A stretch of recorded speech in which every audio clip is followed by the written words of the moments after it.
Je vous remercie tous les trois pour ces interventions qui étaient extrêmement complémentaires. Et vous avez parfaitement discuté de l'ensemble des problématiques qui nous étaient apparues lorsqu'on a conçu la journée. Nous n'avons pas non plus de réponse à ces questions. Et en fait, on vous a invité justement pour montrer l'étendue des problématiques de justice, des problèmes économiques. Et donc, je vous propose qu'on ouvre la discussion à l'ensemble des participants. Oui. Il y aurait plein de choses à dire. Enfin, bon. Pour moi, valoriser, dans le contexte de la journée actuelle, si on veut progresser, je pense que ça passe par la reconnaissance du travail des gens à domicile.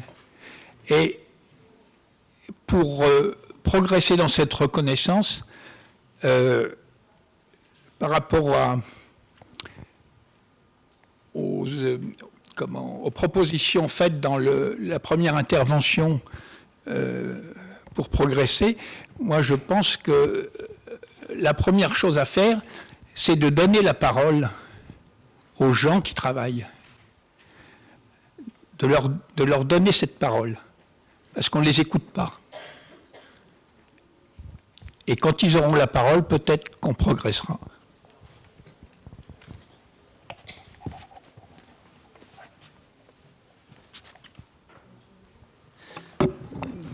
Je me permets juste de répondre à ce que vous dites, parce que je ne suis pas d'accord, parce que ces paroles sont parfaitement connues, parce que c'est justement le travail des chercheurs en sociologie notamment, qui font des terrains pendant des années. Donc cette parole, elle est connue, il faut juste la consulter. Les entretiens existent, les rapports existent. Donc on ne peut pas faire comme si la parole des personnes n'était pas entendable en tout cas. En fait, la parole, elle est là, noir sur blanc. Oui, moi peut-être pour compléter, excusez-moi, pour compléter sur votre remarque, je pense qu'au-delà de la remarque de mon collègue, où effectivement on écoute, etc. Il y a des dispositifs mis en place pour que les gens puissent s'exprimer et faire connaître. Enfin, c'est un peu quand même le but de la recherche aussi, de délivrer de la connaissance sur les différentes réalités. Mais il y a aussi des formes de mise en œuvre d'espaces qui sont effectivement, en tous les cas, dans la question de l'aide à domicile, difficiles à mettre en place, de trouver des espaces collectifs, hein, puisque ça s'exerce au domicile, le privé. Donc c'est un enjeu. Je suis d'accord avec vous. Et il y a des relais. Alors c'est pas le seul, hein, mais les relais syndicaux notamment ont cette vocation à essayer et à l'heure actuelle mettre en place des dispositifs de manière à organiser des réunions pour faire à la fois remonter l'information, descendre l'information, etc. Donc ça se met en place, on va dire. Mais je ne pense pas qu'il suffise, en tous les cas, de laisser la parole. Je pense qu'il y a beaucoup plus de choses à faire que simplement la seule parole des gens qui est difficile à mettre en œuvre, effectivement. Votre intervention fait juste penser que, au départ, quand l'éthique du Caire s'est construite, c'est au travers d'un ouvrage de Carol Gilligan qui parlait d'une voix différente. Et justement, son point de départ, c'est de dire que la voix des femmes, elle n'était pas entendue dans la moralité. Alors ça veut rien dire du débat qui a eu lieu là, hein, mais je trouvais ça intéressant de rappeler ce point-là. Bonjour, moi je suis directrice d'un service d'aide à domicile et j'ai une formation d'infirmière. À la base, j'ai été 20 ans et aujourd'hui ça fait 7 ans que je dirige le service. J'ai une vision un peu moins pessimiste de tout ça parce que j'ai vu l'évolution du secteur. Je trouve qu'aujourd'hui on entend beaucoup plus les auxiliaires de vie, les aides-soignantes et les infirmières. Pour moi c'est un tout. Ce ne sont pas 3 professions différentes mais bien qui se complètent. En étant à domicile, on a une version beaucoup plus sociale. Sur l'auxiliaire de vie, moi aujourd'hui, je trouve que l'auxiliaire de vie n'est pas reconnu dans sa pluridisciplinarité, c'est-à-dire qu'elle doit avoir toute cette psychologie, ce domaine social, mais aussi d'être une technicienne. Et souvent, à domicile, en effet, les aidants travaillent. Et nous, on dit souvent, on doit faire tourner la maison, mais c'est pas que dans des tâches ménagères. C'est aussi s'assurer que le bien-être mental des usagers dont on s'occupe soit vraiment pris en compte. Et avant de donner à manger et de rendre les gens propres, c'est avant tout ça qu'il faudrait valoriser. Et pour reprendre votre table ronde par rapport au sujet de la table numéro 1, je pensais à ce sentiment de justice dont on discutait tout à l'heure. C'est comment la société va valoriser ces métiers où en effet il n'y a pas forcément beaucoup d'études, mais quand est-ce qu'on prendra l'humain, ou tout ce qui a rapport à l'humain sera plus valorisé aussi, même financièrement, parce que tout le monde va remplir le frigo, par rapport à des bac plus 5 ou des bac plus 7. Aujourd'hui en France quand même on touche beaucoup d'argent quand on est ingénieur, mais pas quand on s'occupe de gens âgés qui ont tant donné à la France par exemple. Voilà pour mon intervention. Je pense qu'on partage, en effet, vous avez bien résumé un ensemble d'éléments qui sont communément partagés tout autour de cette table ronde. Je vous remercie beaucoup pour votre intervention. Alors, ma question, c'est que depuis un moment, quand on parle de le manque de main-d'œuvre, ce terme il est un peu bizarre, de l'aide-soignant, c'est-à-dire manque de personnes qui s'engagent dans ce métier, donc il y a des propositions faites que faire entrer les étrangers, donc vous avez parlé d'une chaîne, une mondialisation pour des tâches ménagères ou des tâches dures que des gens de d'autres pays qui veulent bien pratiquer, y compris les capacités, les compétences linguistiques et culturelles aussi, parce qu'on a des migrants dans ce pays qu'on occupe, qu'on n'a pas forcément les compétences culturelles, interculturelles qu'ils en occupent. Donc est-ce que la France est prête à ouvrir cette voie, c'est-à-dire ces chaînes de travail de soins mondialisées, fait rentrer des gens non seulement de pays de l'Est, voire de pays de l'Asie, maghrébins, d'autres pays pour faire rentrer, travailler dans ce domaine-là. Je dis ça, c'est parce que je travaille avec les migrants d'origine asiatique. Je me demande, quand cette population vieillissante en France, qui va s'occuper de eux? C'est pas un Français de souche qui parle pas la langue, s'occuper d'eux. Que mes concitoyens d'origine asiatique, il n'a pas la formation nécessaire pour s'occuper, leurs concitoyens non plus. Donc ça tourne en rond. On n'a pas de formation qui va avec, on manque de personnel et que ça, pour moi, je trouve ça une impasse totale.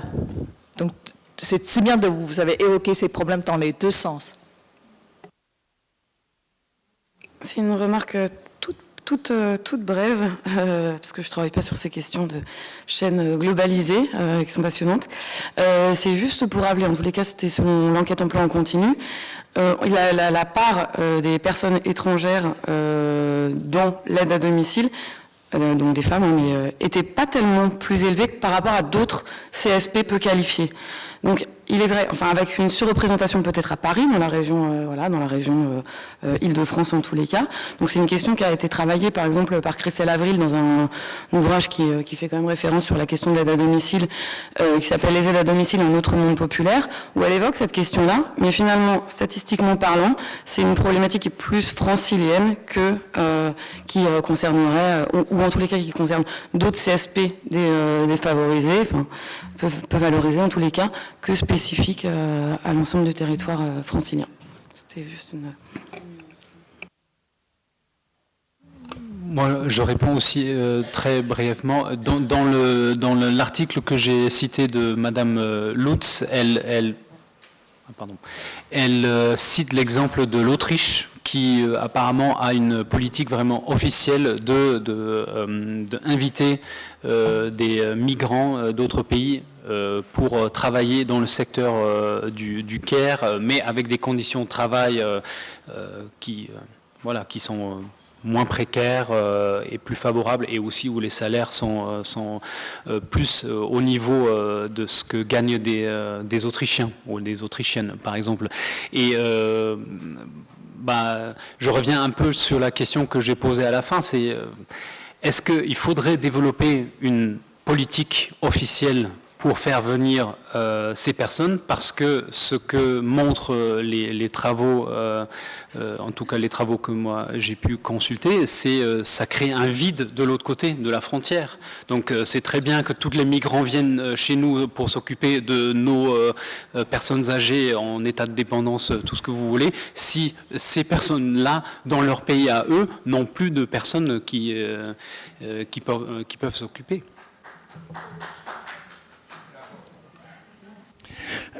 bonjour.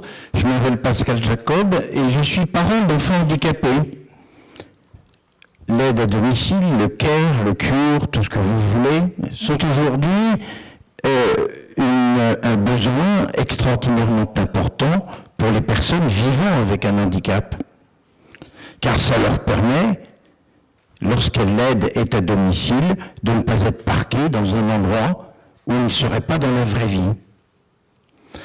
Aujourd'hui, dans le domaine de l'aide à domicile, nous avons énormément de problèmes pour trouver des compétences et des gens qui s'attachent à ce travail. Il y a quatre attentes de la part de la personne.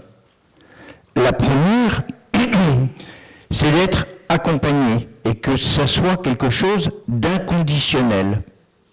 Et que cette inconditionnalité de l'accompagnement qui lui permet d'éviter d'aller là où il ne veut pas être parce qu'un système pourrait l'accueillir sans qu'elle soit dans la vraie vie.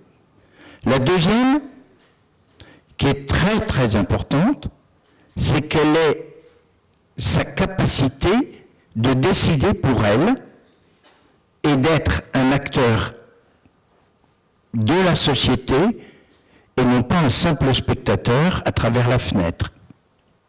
Et ça, c'est aussi un élément extrêmement important du CARE. Et le troisième élément, qui est encore plus fort, c'est que la personne vivant avec un handicap, elle a envie d'être aussi responsabilisée. Et dans le rapport qu'il y a avec les personnes qui l'aident, c'est la première personne qui peut valoriser le métier. C'est celle qui reçoit cet accompagnement et qui devient l'acteur de cette valorisation. Et on le voit très bien dans un certain nombre de pays anglo-saxons où le fait d'être aidé est aussi une capacité de valoriser celui qui vous aide. Et dans cette aide, il y a deux choses qui sont importantes. Le concours d'un projet commun demande de nous d'être le plus longtemps autonome. Et ça, c'est un élément.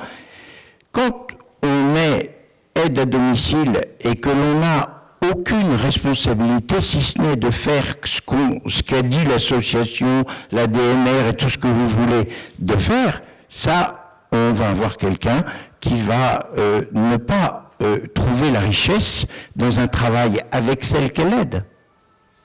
Mais lorsque cette aide est une construction d'autonomie, lorsque cette aide est une capacité d'être avec les autres, eh bien, elle est extraordinairement plus facilement valorisable. Valorisable pour celui qui est aidé, mais valorisable pour celui qui aide.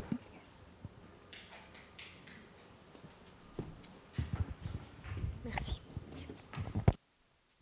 Très bien, je vous remercie. Je vous propose qu'on termine cette deuxième table ronde et qu'on s'accorde donc un temps pour déjeuner.